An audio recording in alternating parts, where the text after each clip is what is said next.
Good morning, ladies and gentlemen. This is Aisha Shehi from the National Insurance Company Daman, and I am part of the disease management team. Thank you for joining us today in our webinar, A Healthy Ramadan, Nourished Body and Mind. We will welcome Ramadan in few days. May you and your family have a blessed, peaceful, holy month. Ramadan is a special time for reflection, self-improvement, kindness, and fasting is one of the key pillars of the holy month. It's our pleasure to have Dr. Mumtaz Miran to take us on a journey on how to stay healthy during Ramadan. Please note that you can send us your questions through the Q&A chat box anytime during the session, and we will allocate 15 minutes at the end to answer your questions. Please join me in welcoming our speaker, Dr. Mumtaz Miran. She is a health promotion specialist at the Abu Dhabi Public Health Center. Her current role focuses on physical activity, workplace wellness, mental health, and raising awareness of key public health priorities. Dr. Mumtaz, welcome. The floor is yours.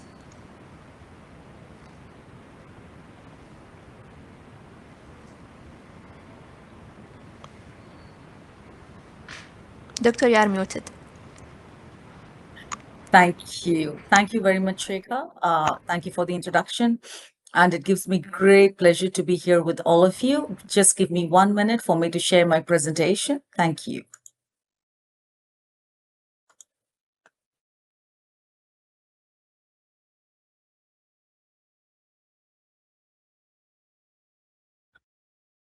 I hope you all can see my presentation.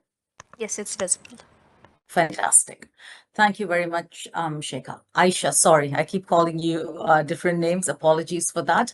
I would just like to start by welcoming you all along with Aisha to today's session on a healthy Ramadan and how to nourish your body and your mind during this holy month. So before we get started, wishing you all Ramadan Mubarak, Kareem, and hope you have a wonderful, blessed month. So what is it we are going to be speaking for the next 45 minutes? So this is going to be our agenda for the 45 minutes. So we are going to be speaking about the benefits of fasting, followed by how to lead a healthy lifestyle during Ramadan, because we may have like really good intentions and all of us want to uh, do great things during Ramadan. On the contrary, many of us also do not. We tend to focus a lot on other aspects like spirituality and fasting and praying, which is what the blessed month is for. But it also provides us with a wonderful opportunity to take care of our health and well-being. So we are going to be looking at how to continue being healthy during the holy month of Ramadan. Thereby, we are able to fulfill all our religious obligations in the best possible manner. And for those of us who are thinking about, starting a healthy lifestyle, for those of us who are contemplating what actions we should be taking to lead a healthy lifestyle, I think Ramadan provides us with a wonderful opportunity to reset and recalibrate. So it's sort of win-win for both. So we would be looking at that. And in terms of chronic disease management and quitting smoking, we are going to very, very briefly touch upon those, and then finishing off with the Q&A session. So I hope you're all in the right place and you're all ready to take down some notes. And without further ado, let's get moving. So we already know what Ramadan is, but just to say it, I think it's sometimes very, very valuable for us to think of Ramadan as a month, not just for abstaining from food and drink, because many times people sort of start to look at Ramadan with a very narrow lens, and they tend to think of it as like, okay, I can't eat or I can't drink anything from dawn to dusk. But it's a wonderful opportunity for a positive change, and that's something, if we are lucky, we get it once every year to reset. But to think of it as a great opportunity for us to reset our eating habits and achieving a healthy balance, and for us to make a commitment towards a healthy lifestyle. So what are some of the health benefits of fasting? Now, I'm certain you all have done, a lot of information is there on social media. You must have heard a lot of things about intermittent fasting. which has taken over the world of nutrition by storm in the last few years. And there is more and more and more evidence that's coming up in terms of, like, the beneficial effects and impacts of fasting. Now, fasting may provide several health benefits, including weight loss. Of course, the weight loss is very subject to how much we eat when we break our fast and what it is that we do from we fast from dawn to dusk, but actually what we eat and what we do from dusk to dawn basically determines, like, how much of weight loss or how much of healthy eating habits or how much of weight maintenance that we are going to be doing. It helps with blood sugar control, and there is evidence that it has some protection against medical conditions, such as, certain types of cancer as well as neurodegenerative disorders. Now, before I go on to talking to you about all the health benefits of fasting, I would like to take your attention or draw your attention to the second point that I have mentioned here, which is further studies are needed to fully understand certain benefits that we are seeing, particularly when we speak in relation to longevity, when we speak in relation to brain function, when we speak in relation to influencing cancer development and treatment. There is some evidence, but more evidence is needed for us to completely understand, like, how these benefits happen and the extent of the benefits. So what are some of the benefits? First things first, it promotes blood sugar control by reducing insulin resistance.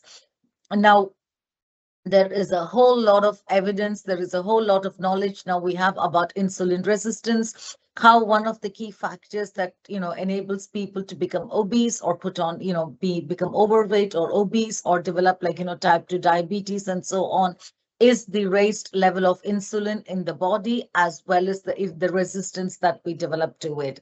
And what is insulin? Insulin is basically a hormone that gets released in response to when we eat food. So when we fast, we are not really eating food. That basically means insulin does not get secreted. So the actual levels of insulin in our bloodstream sort of is going down. So, like, thereby it helps promote, like, blood sugar control. The second benefit is that it promotes better health by fighting inflammation. Now, inflammation again is linked with a number of diseases and disorders developing. And when we fast, we are reducing the levels of inflammation in the body. It certainly may enhance heart health by improving our blood pressure, triglycerides, and cholesterol levels. Now, triglycerides and cholesterol levels are basically what we call as part of the lipid profile, and, like, elevated levels of triglycerides and certain types of cholesterol are linked with an increased risk of people having heart diseases. So, like, it may enhance heart health. The fourth benefit is that it may boost brain function and prevent neurodegenerative diseases. So when we say neurodegenerative, we speak about, like, diseases of the brain, of the spinal cord, and so on, and there is protection towards that. Then number five, it may aid weight loss. We already spoke about that by limiting the calorie that we take per day and by boosting the metabolism. It increases growth hormone secretion, and growth hormone is vital for growth, along with vital for our metabolism, losing weight, as well as maintaining our muscle strength. And there is evidence that it could potentially increase longevity. Longevity, we mean basically the number of years somebody is going to live, like improving the life expectancy. And finally, it may aid in cancer prevention and increase the effectiveness of chemotherapy. Now, these are all some of the major benefits or noted benefits of fasting. But again, I would like to reiterate, for some of these benefits, scientifically, more studies are needed for us to build the really robust evidence base that is there or that is required. So, healthy lifestyle during Ramadan. The term healthy lifestyle keeps getting thrown about, like, thrown about very, very, very often. What do we mean by healthy lifestyle? Basically, a healthy lifestyle is a set of practices. It's like a series of things that we tend to do, and the aim of which is to improve our health and prevent diseases, right? So what is the aim? The aim is basically enabling us to live healthy as well as prevent the onset of diseases. And as a result of this, it's going to improve the quality of life. Now, again, we are sort of moving away from. I know I said in the previous slide, like about increasing lifespan, longevity, as well as like life expectancy. Those are the terms that are used. However, remember there is also a trend, or which is the right trend. We are not just speaking about people living longer. We are actually talking about people living longer but healthier. There is a lot of studies, not studies, apologies, like no, there's a lot of statistics that tell us that even though in certain developed countries in the world, the number of years or the life expectancy of people has increased tremendously in the recent years, whether it is due to, people leading healthy lifestyles, better access to healthcare services, better medical treatment, and so on and so forth. The number of years that people actually spend being sick is also increasing. In Abu Dhabi, we are committed to people leading, increasing their lifespan, but also making sure we are focused on increasing the healthy lifespan. That is, people not only live longer, but they also spend a lot of this time being healthy, right? So, which is why we focus on the quality of life. So when we talk about like, healthy lifestyle during Ramadan, so what are the healthy lifestyle practices that we speak about? Now, we have condensed the when we speak about healthy lifestyle these days, there is so much of information around, anytime you can't open your phone, you cannot open a newspaper, you cannot open a magazine, you cannot go, be in the waiting room of a doctor without like some kind of health information or message that is bombarded to us, right? I mean, we are in an age of overload of information, and and how does our brain process all this information that's like that we are being loaded with. So in order to make things simple and keeping it simple and taking things back to basics, we would like to focus on the four key fundamental pillars of a healthy lifestyle, which is going to be your healthy diet, physical activity, sleep, as well as taking care of your mental well-being. Now, these are the four fundamental pillars. Now, once we have these four pillars in check, and these four pillars are, right for us, then we can build on all the other bits that we need to build on top of that to lead a super healthy lifestyle. Now, if someone is not going to fix their sleep, and then they are really focused on the very very minutiae of micronutrient or vitamin that they need to consume, they are really doing themselves a huge disservice, because you first get your basics right, and then you need to focus on the other things that would enhance whatever it is that you are doing.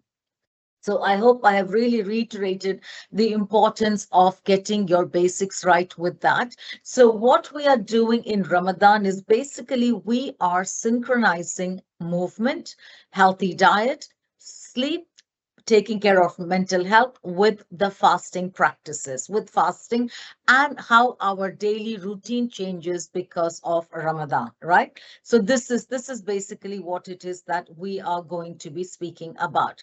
First things first, the key pillar, healthy eating. Now, it's a beautiful picture. I love this picture of the food groups that you see here and all the different colors and so on, because simply this is something that we need to be aiming to eat as part of our diet. I'm not saying we need to be eating like this every single meal, but I think it's quite important we sort of eat healthy at all times as much as possible. Now, to help things make easier, again, taking you back to basics and taking you away from all the, information that's out there. When we think about healthy eating, we all eat in a plate, and if some of us don't, and we have the habit of snacking out of boxes and snacking out of tins, then I think, we have to stop that. So we will go back to eating from a plate. Now, when we speak about eating from a plate, the first thing that we talk about is how do we plate the food. So what should be the proportion of the different foods that has to be in our plate? And I think that's quite a simple way that, like, when you are, sort of plating your food, where should what be and in what quantities. Very simple, very straightforward, and easy for everybody to understand. So a quarter of your plate should be grains, which are starches, preferably things like, which means your rice, bread, and pasta. Now, when we say starch, we are specifically focusing on healthy starches. Healthy starches could be your whole grain bread, wrap, oatmeal, it could be quinoa, it could be pasta, but it is whole wheat pasta, sweet potatoes, yam, all of these things, like, anything that is whole grain. And, even some, potatoes is not a vegetable, as you know, it's a starch. All of this form part of the healthy starch quarter. Now, why do we want people to eat whole grain and not white? Because when we say something is white, if it is white bread or white something else, that means it is highly processed. And what happens when we eat these things basically is that our blood sugar levels go quite high, because there is a spike in our blood sugar levels, and then anything that goes up very quickly basically has to come down. So there is a crash. And when our blood sugar levels crashes, we want to reach out for something that is sweet, something that is sugary, in order to, like, bring it back up. Whereas if you focus on having complex carbohydrates, what happens is that your blood sugar levels will rise, yes, but then it will be a more gradual rise, and you will be able to maintain it, sort of sustain it at a certain level, so there is not going to be spikes and crashes, no ups and downs. It's going to be more stable. So now we have done a quarter of your plate. Then we go to the next quarter of the plate, which is going to be healthy proteins. Now, I know currently protein is the new superfood. I mean, we cannot go past anywhere without reading about how much of protein that we need to be consuming. So protein is good because protein helps people feel fuller for a longer period of time. So protein is something we can definitely focus on, and it is very, very important for cell repair, and it is important for growth in children and so on. So definitely proteins need to be a quarter of the plate. Now, when we say healthy protein, we are going to be focusing on things like eggs, nuts, fish, poultry, lentils, chickpeas, beans, hummus. So those are all the things that's going to form your protein. Now, the reason that, like, things like fat, because many of your protein sources or whatever will also contain some element of fat, right? So if you talk about Greek yogurt, there is a fat in that. If you talk about eggs, there is a bit of fat in that. And then cheese, as well as, like, we specifically not mentioned red meat there, because red meat is a high source of saturated fat. And yes, you can always have that in moderation, but, like, just to make sure you focus on more healthy proteins rather than proteins that are also high in saturated fat. Then we talk about the rest of the half of your plate, which has to be filled with your fruits and vegetables, obviously more vegetables than fruit. And then what is it that fruits and vegetables are going to give you? It's going to give you your fiber, it's going to give you your minerals, your vitamins, all of those little things that your body needs in different quantities to enable it to flourish and to thrive. Now, fruit and vegetables are also important sources of fiber, and again, the whole wheat that I spoke about earlier is also a good source of fiber. And fiber is quite important for our stomachs, for our intestine, and to enable people, like, not to be constipated, and for all of the gastric emptying and so on. Fiber is quite important. So, like, when you eat like this, your plate is going to, you are pretty much going to be eating healthy without needing a lot of information or without confusing yourselves. Of course, you can always, ensure that there is a source of dairy, unless and until you're lactose intolerant or something, in which case you can look at dairy alternatives. preservatives. So this is what we mean by healthy eating in a nutshell. And during Ramadan, what is it that we have to do? The first things first is that we need to eat things in moderation. We need to have a balanced diet, and we need to make sure we eat a varied, which is quite varied. A lot, there is a study that's called the Zoe study, which was being done in the UK. I believe it is still ongoing, but the results in between that have come up shows we need to probably eat around 30 different kinds of food per week for us to make sure that the gut microbe that is like, in our body, that stays healthy. And there is a whole lot of information that's coming up in terms of gut health, talks about the gut being your second brain and so on, and how important, the role of all your gut microbe is in keeping you healthy. So make sure that, like, you nourish your body with the right healthy foods and calories at iftar as well as at suhoor time to keep you energized for a full day of fasting. So you have your protein, you have your fiber, you drink enough water, you focus on fruits, you focus on vegetables, and you focus on good soup. So those are the things that we are going to be focused on. And make sure that you plan more balance in your meals and snacks to help your blood sugar levels and keep yourself full and satiated to meet your body's needs, right? So I think planning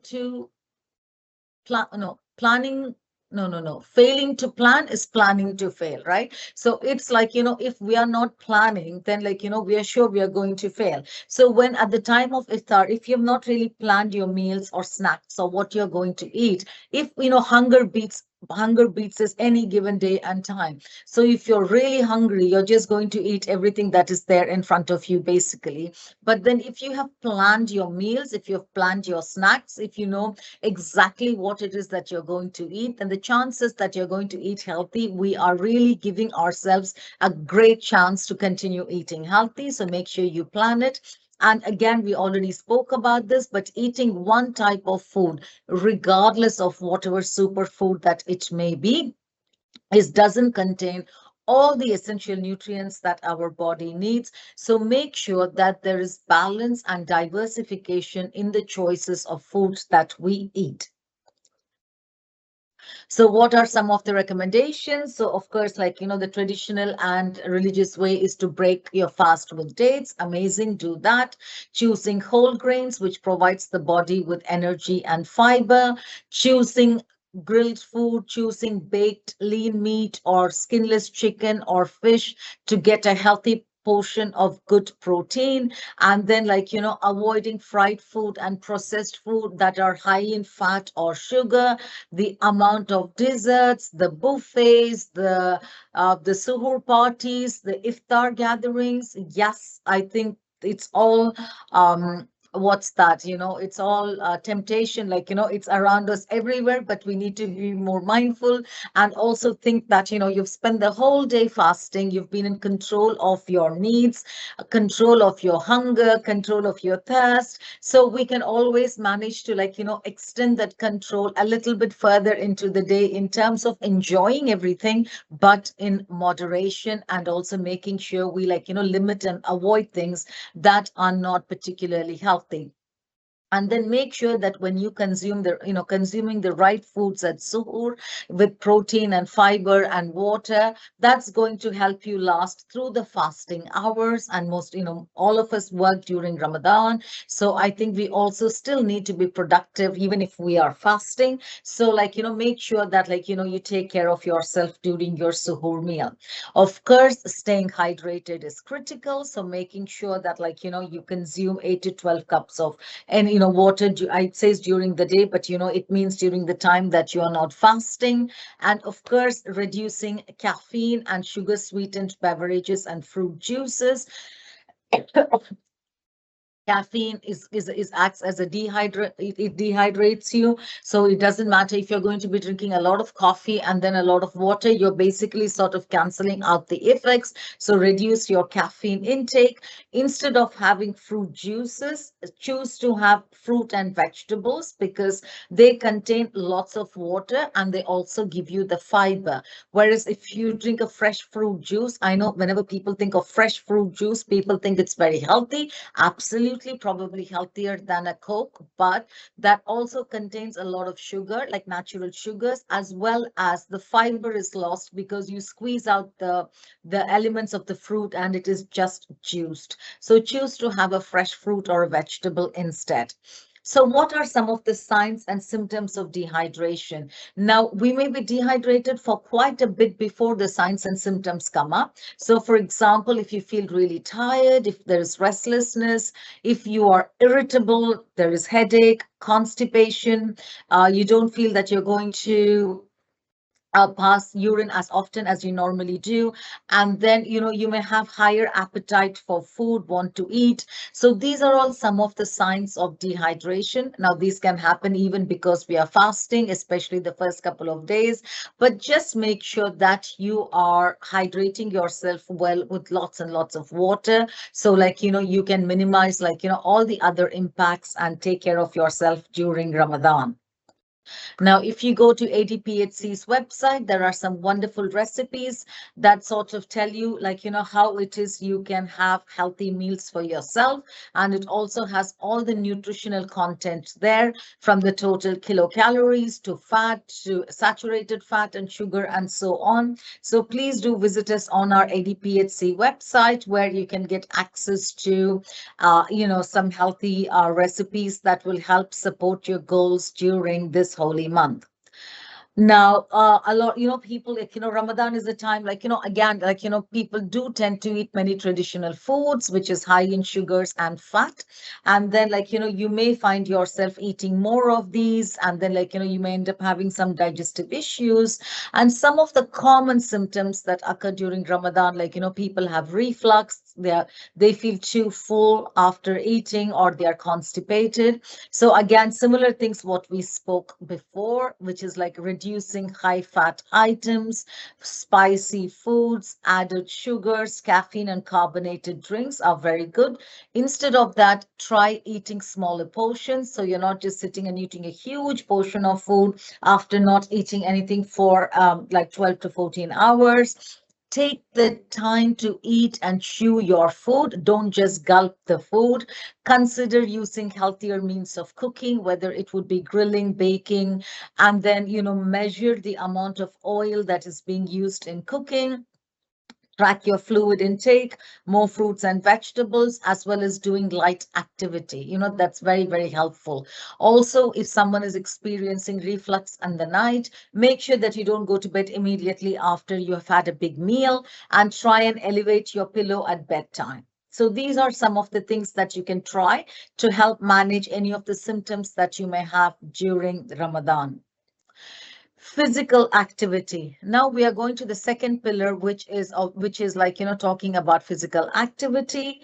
Now, if we were doing this in an interactive session, I would have loved to have asked how many people think physical activity is important during Ramadan.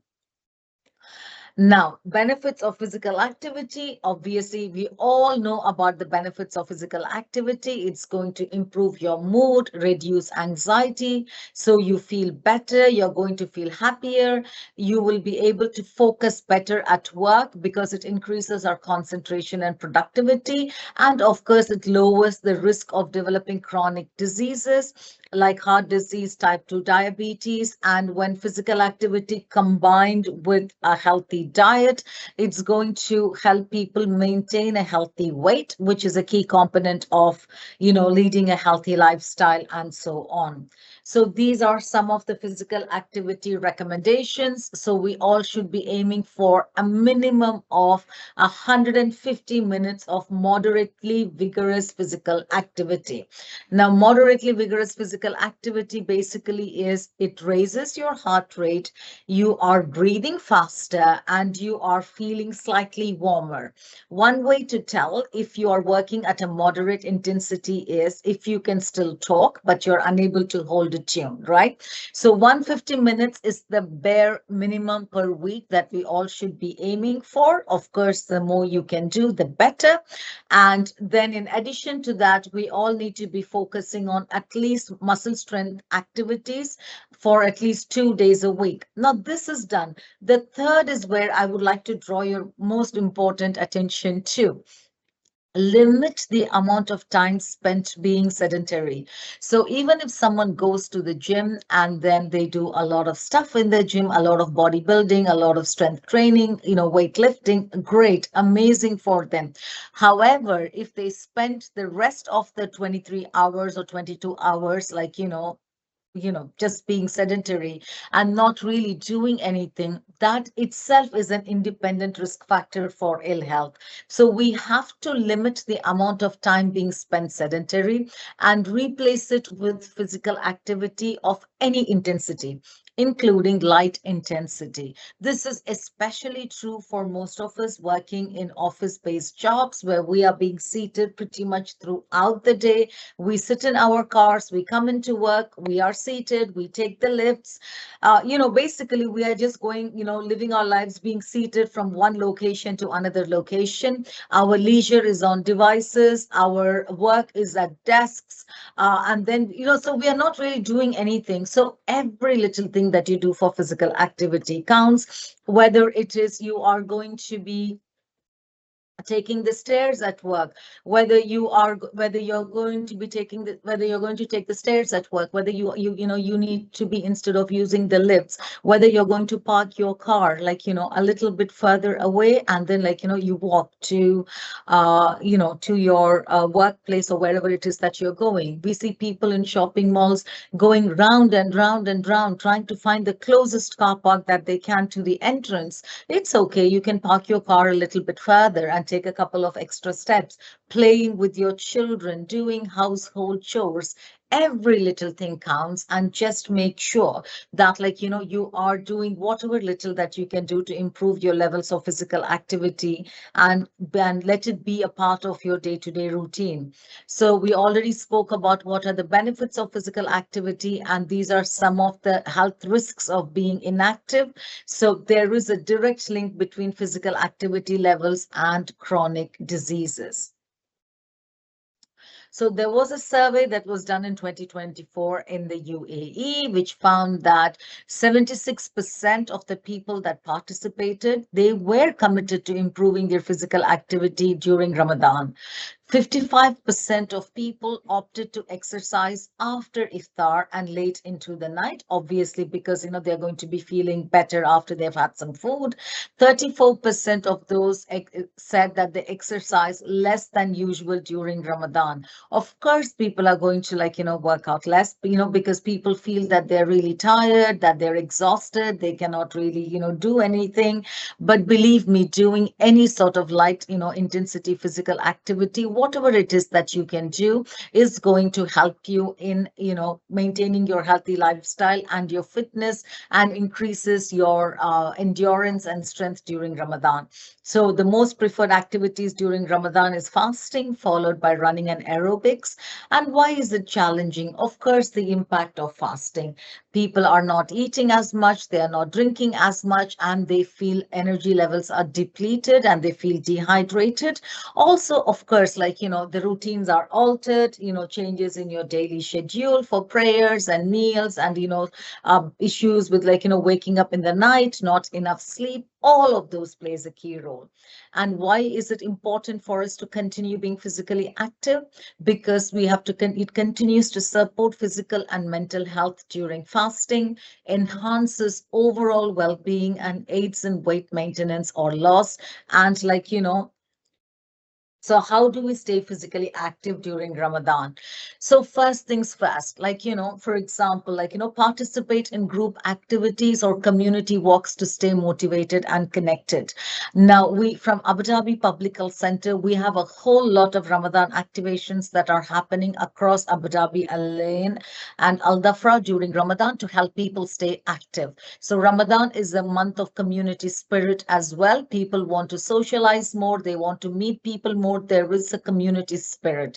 So, leverage on that community spirit and the activations that are available in Abu Dhabi to make sure that you participate in group activities so you hit two birds with one stone.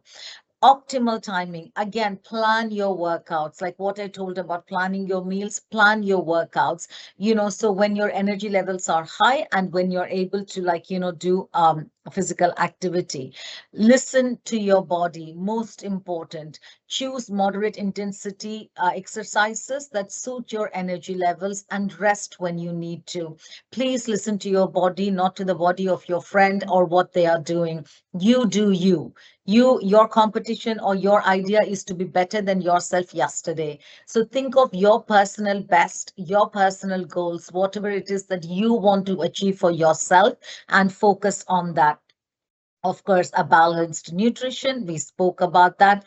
We spoke about hydration. Make sure you're drinking enough water.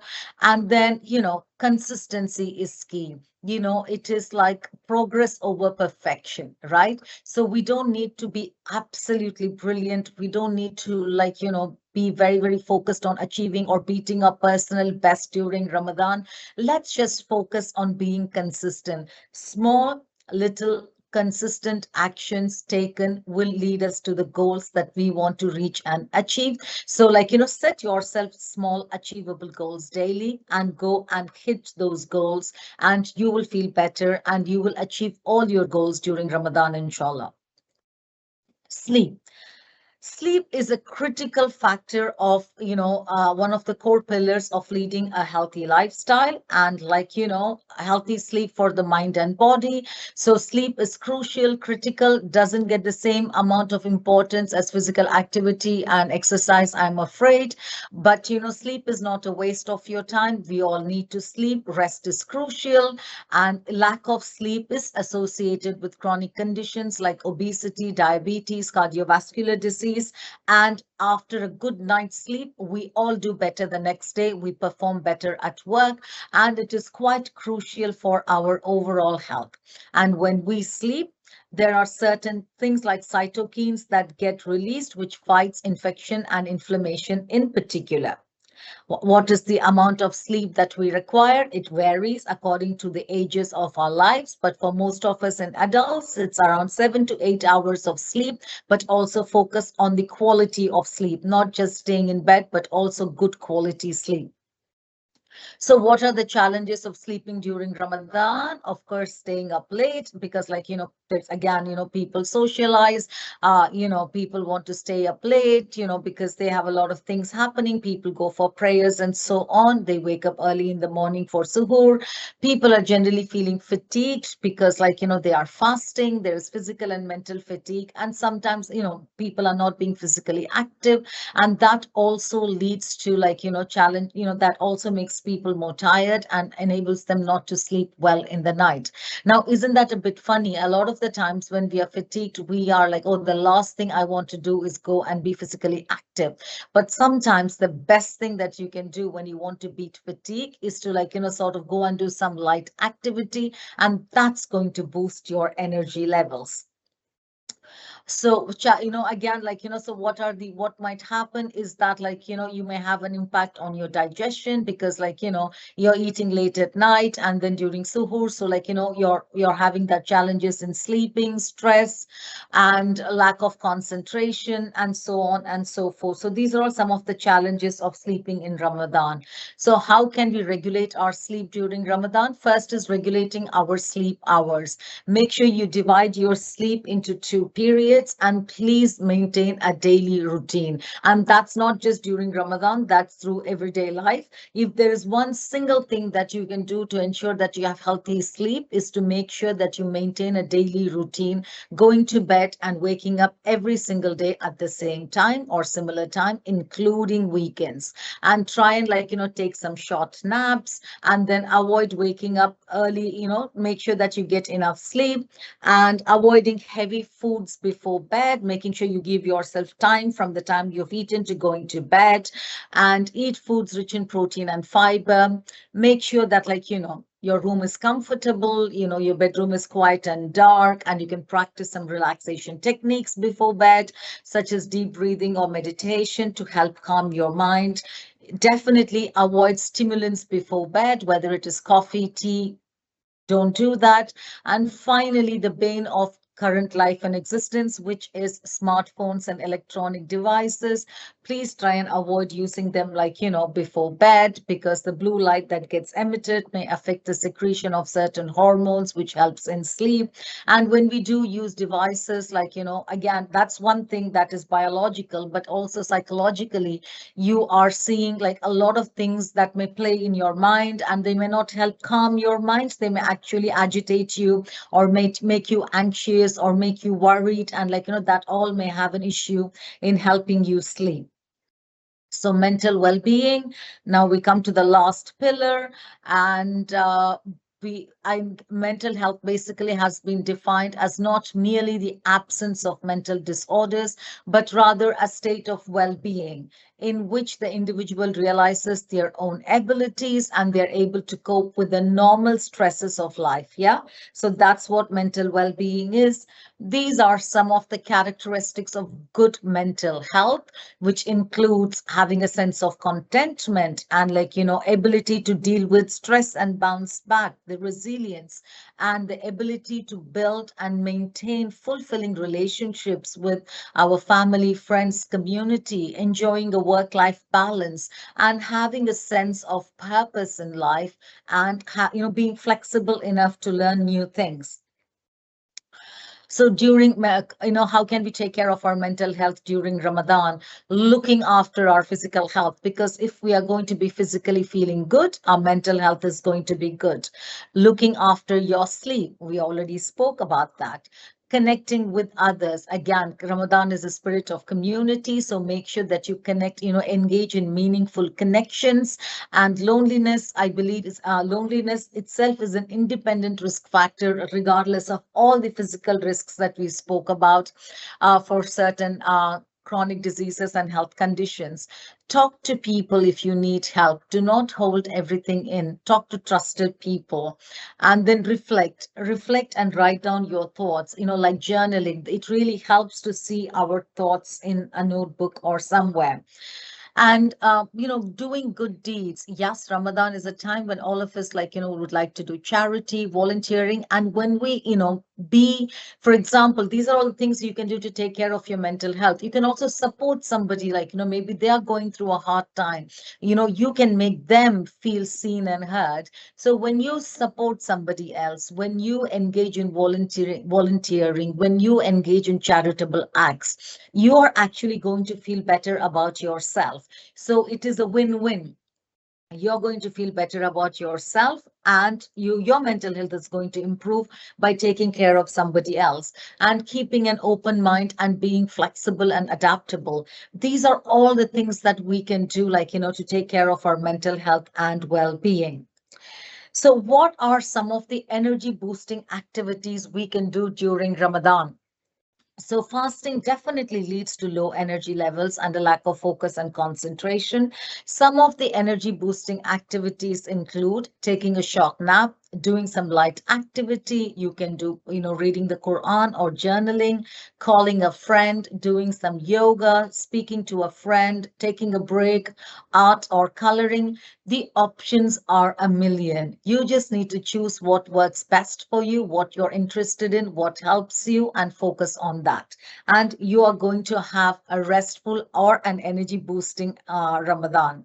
Now, in terms of the general tips for, that we are done with the a healthy lifestyle. I appreciate I have 2 minutes before we close the session and then start open it up for questions. So just to be very, very mindful in terms of the chronic disease management, I'm not going to go into the details, but just to say that if you do have a chronic condition, whether it is diabetes, heart disease, high blood pressure, whatever might be the case, or a family member, please make sure that you visit your doctor and plan your fast beforehand. Seek your doctor's advice before deciding to fast and how to manage your medications, because you may need to change the timing, when to eat, what to eat, the dosage. Make sure that you speak to your doctor, get the go ahead before you fast. All of us want to fast. Everyone wants to please God. Everybody wants to do the right things. But we also need to be mindful of our own individual circumstances and physical condition, because not all of us are equal. Like, we all want to do good things, but sometimes, it's not the right time for us. So we need to be mindful of that and not feel guilty or pressurized. So please make sure that you speak to your doctor and be guided by them in terms of managing your chronic disease, any of the chronic diseases that you may have. And if you do smoke, Ramadan is a good time as any to give up smoking. And, if you quit, these are all some of the risks associated with smoking. And I'm sure, everybody is aware of the risks associated with smoking. So if you do smoke, Ramadan is a great time for you to give up smoking. And you can, the beneficial health changes occur from about 20 minutes of giving up smoking. And by the time someone is a non-smoker for 15 years, the risk of coronary heart disease is equal to that of a non-smoker. So these are all some of the list of clinics that provide services in Abu Dhabi to help people quit smoking. And with that, we come to the end of our session on leading a healthy lifestyle during Ramadan. And I hope you found this session useful. You got some valuable tips, insights on how to stay healthy during Ramadan, what you should focus on, and wishing you all a blessed holy month. And thank you for having me. And we are open to questions now. Thank you. Thank you, Dr. Mumtaz, for the informative presentation. Now we will be moving on to our next segment, which is the Q&A. So, Doctor, for our first question, who may be medically advised not to fast during Ramadan? Now, this is a question, unfortunately, that I'm not able to answer at a general level because it depends upon each individual. I cannot say that everyone who is type 1 diabetic or everyone who has certain conditions need not fast. So this is something that needs to be guided by yourself and your physician. And because, it depends upon how well your condition is managed, whether you are like what kind of medications you are on and so forth. So make sure that you speak to your doctor and get the advice for individual patients. It's not a generic one. Thank you, Doctor, for answering that. We have also another question. How can we control sugar cravings after iftar during Ramadan? Well, that's a very, very good question. I love that question. Whoever asked that, thank you. Now, when we spoke about having proteins and starches, like, having a high, when you eat, make sure that your meal consists of high levels of protein and starch. I think that's one key thing that you can do to control your sugar cravings. Okay. And the second thing is having complex carbohydrates. So if you're going to be eating your whole grain food and like, your focusing on that and then drinking enough water, these are the things that's going to help you stop your sugar cravings. If you're going to be eating like if you have, I don't know, I'm just saying this in a very, very simple way, but it's like if you're going to be eating sugar, that's going to make you want to eat more sugar.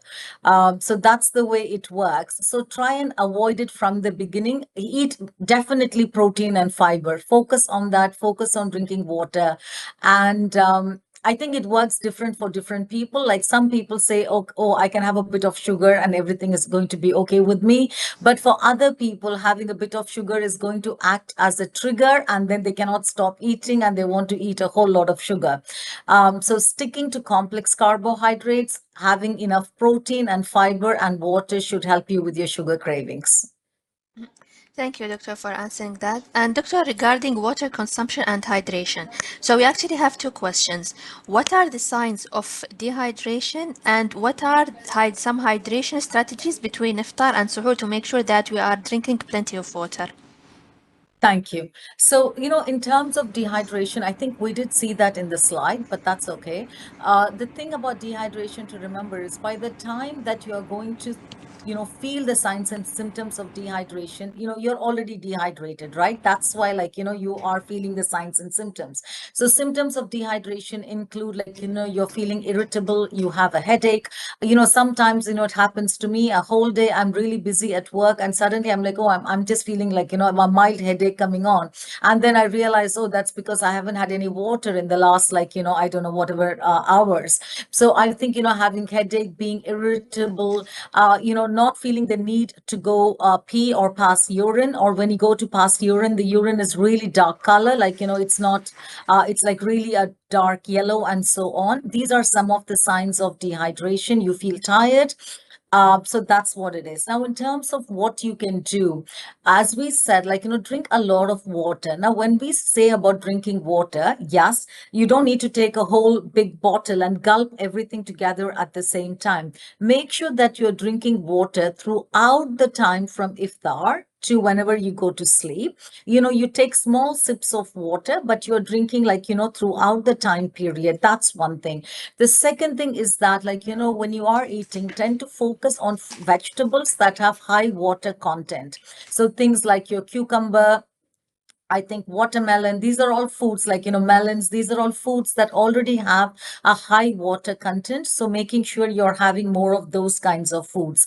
So you have to look at it in both sides. One side is what you're consuming, and the other side is what you should not consume. So, like, try and limit your caffeine intake and try and limit teas that you drink and so on, because as I said, that they cause dehydration. And then, like, if you're consuming a lot of water, but you're also adding it up with consuming a lot of caffeine, you are sort of canceling each other's effects. So make sure that you're doing that on one side, and on the other side, avoiding caffeinated things, and you should be okay. Thank you, Doctor, for the explanation. Moving on to exercising. And the famous question, do we exercise before iftar or after iftar? It is indeed a very, very famous question. Now, again, there is no one answer that fits all. It depends upon you and how. I would like to take a step back. So, how active you are when you're not fasting, and what is your level of fitness before you start Ramadan, right? So, if you're already somebody who has been exercising quite regularly, and you do your act, you know exactly what works for you, like, on all of those things, be guided by your body and what you feel. There are some people, as I said, they prefer to exercise just before iftar because they know that they have exercised, they have done their activity, and then, like, it is time to break their fast, so they go on and have their water and their meals, and then, it's good for them.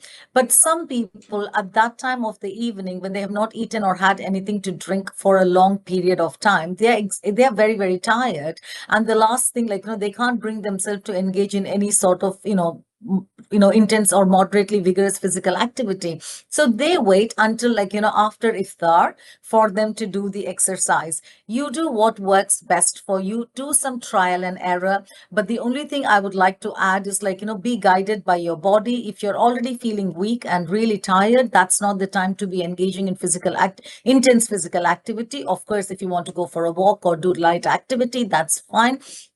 Make sure you're not doing that. And after iftar, give yourself, don't, again, it's not about stuffing ourselves after iftar. Give yourself a couple of hours after iftar and after your prayers, and then, like, you can go and do the physical activity that you would like to do.